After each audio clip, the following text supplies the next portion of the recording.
लगी जाला नजरिया हो।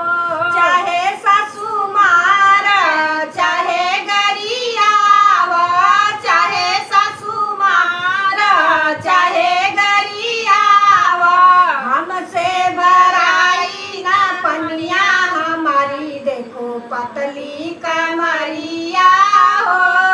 हमसे भराई ना पनिया हमारी देखो पतली कमरिया हो। मेरो गुलाबी दुपट्टा हमें तो लगी जाई नजरिया हो। मेरो गुलाबी दुपट्टा हमें तो लगी जाई